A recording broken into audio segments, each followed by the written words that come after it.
Olá pessoal do 7º ano, hoje a gente retorna aqui com mais uma videoaula para vocês. Dessa vez a gente vai estar gravando não uma correção de atividade, mas sim uma explicação com base no PNLD, ou seja, no livro didático de vocês, certo? A nossa aula, essa primeira parte, é essa explicação, que a gente vai estar vendo daqui a pouco, e a segunda parte vai ser um exercíciozinho, um exercício que está contido no livro didático de vocês, para vocês fazerem aí nas casas, beleza? Bom, para quem quiser acompanhar, pessoal, pelo livro didático, dá uma pausazinha no vídeo agora, pega o livro didático e abre na página 32. Eu vou estar trabalhando com vocês esse conteúdo através de 3 exemplos. 3 exemplos que eu retirei do próprio livro de vocês, beleza? Bom, lembrando que o conteúdo é números inteiros, certo? A gente vai estar trabalhando com números inteiros. E, desde já, eu afirmo para vocês o que é números inteiros. Números inteiros são números que não estão nem no formato de uma fração. Por exemplo, 1/2. 1/2 é um número. Mas ele não é um número inteiro, certo? Fração não são números inteiros. E nem números decimais. Por exemplo, 0,5. 0,5 também não é um número inteiro, ele é um número decimal, pertence a um outro grupo numérico, beleza? Vou até apagar aqui, para a gente, por enquanto, não utilizar esses aí, beleza? Bom, o que são números inteiros? Números inteiros, como eu já disse, não são números, são aqueles números que nem são fração, nem são números decimais. Mas eles são números positivos e negativos. Então, conjunto dos números inteiros, toda vez que a gente falar em conjunto dos números inteiros, estaremos nos referindo a números positivos e números negativos também. Como é que a gente percebe, como é que a gente enxerga números inteiros no nosso dia a dia? Vamos aqui para o nosso primeiro exemplo. Aí no livro de vocês, tem um exemplozinho aí de uma tabela do Campeonato Brasileiro de Futebol do ano de 2018, né? Aqui eu não coloquei o nome dos times, até para não ficar tão extenso, mas eu coloquei time A, time B, time C e time D, certo? O time A tem 49 pontos, marcou 31 gols, sofreu 13 gols e está com um saldo de 18 gols positivos, certo? Ou seja, ele fez mais gols do que sofreu, ok?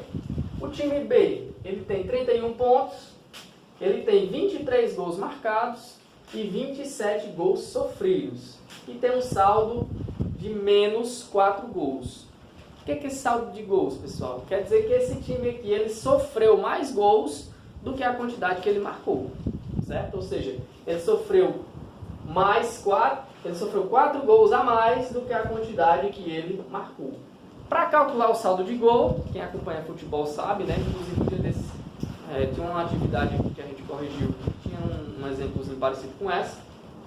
Para calcular o saldo de gols no time, você pega a quantidade de gols marcados menos a quantidade de gols sofridos, certo? E aqui a gente percebe, aparecendo pela primeira vez aqui, números negativos, certo? Que também são inteiros. O time C, ele tem 30 pontos, ele fez 25 gols, sofreu 21 gols. 25 menos 21 é 4, ou seja, o saldo de gols dele é 4, certo? O time D tem 30 pontos também, marcou 24 gols, sofreu 28 gols, ou seja, sofreu mais gols do que marcou, consequentemente 24 menos 28 vai ser menos 4, ou seja, ele tem um saldo negativo de menos 4 gols, certo? Então aqui a gente já está vendo uma das utilidades dos números inteiros, tanto para representar saldo de gols positivos, ou seja, acima de 0, tanto também saldo de gols negativos, ou seja, abaixo de 0, beleza? Esse foi o nosso primeiro exemplo. O segundo exemplo que eu quis mostrar para vocês, suponhamos que isso aqui seja a representação de um termômetro. Termômetro, né? Vocês sabem, aquele aparelhozinho que a gente utiliza para aferir a temperatura corporal.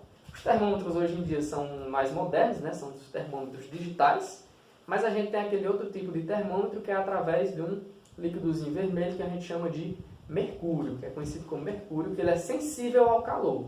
Quando você coloca ele em determinada parte do seu corpo, ele, dependendo da temperatura do seu corpo, ele vai se dilatar, ele vai se expandir e vai indicar a temperatura corporal, beleza?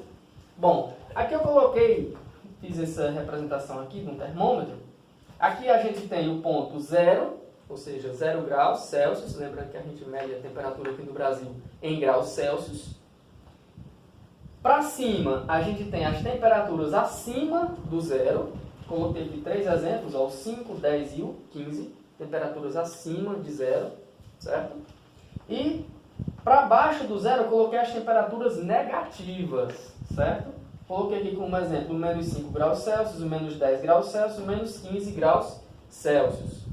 Beleza? Eu estava vendo uma reportagem esses dias que falava justamente de algumas cidades aqui no Brasil que estão nevando, temperaturas abaixo de zero, menos 8 graus, menos 9 graus. Então, aqui, pessoal, é mais um exemplo de como a gente utiliza os números inteiros no nosso dia a dia. Aqui, tanto números positivos quanto números negativos também. Se tiver muito frio, certamente vai ficar uma temperatura negativa. Se tiver calor, certamente vai ficar uma temperatura positiva. E a gente que é cearense, a gente está acostumado a temperatura bem positiva, né? Lá beirando às vezes os 40 graus.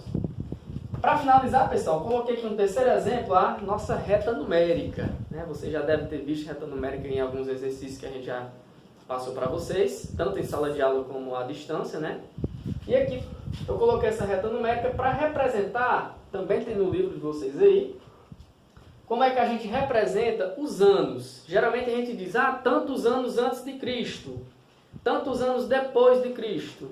Lembrando que o calendário que a gente utiliza aqui atualmente, a gente se baseia pelo ano que Jesus Cristo nasceu. Né? O ponto em que Jesus Cristo nasceu é o ponto 0.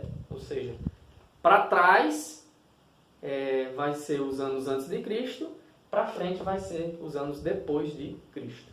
Aqui eu coloquei o ano 400 antes de Cristo, certo? 400 AC, ok? Que também pode ser chamado de menos 400, certo? Já foi antes de Cristo, né? E Cristo é o ano 0, o ano que ele nasceu é o ano 0. Então, a gente pode estar representando dessa maneira aqui também, ó. Menos 400, 400 antes de Cristo. A mesma coisa. E ano 600 depois de Cristo, ano 600 DC, que a gente pode estar representando, ó, apenas pelo 600, ok? Uma observação interessante, pessoal, para a gente não confundir é que quando a gente estiver falando de números negativos, obrigatoriamente o sinalzinho de menos tem que vir encostado, certo? Menos 4, ó, menos 4. Quando a gente estiver falando de números positivos, eles podem aparecer de duas maneiras. Ele pode aparecer simplesmente assim, 5, por exemplo, né? Mas ele também pode aparecer dessa forma aqui, ó, mais 5. Essas duas maneiras aqui, ó, vão estar representando números positivos, certo? Agora, para representar número negativo, só vai ter essa maneira aqui, com um sinalzinho de menos encostado do algarismo, ok? Bom, pessoal, espero que vocês tenham entendido. A gente vai enviar também uma atividadezinha logo após vocês assistirem o vídeo. E qualquer dúvida, podem nos procurar. Voltem o vídeo do começo, assistam novamente 2, 3 vezes, quantas vezes forem necessárias, ok? Para ter um melhor entendimento.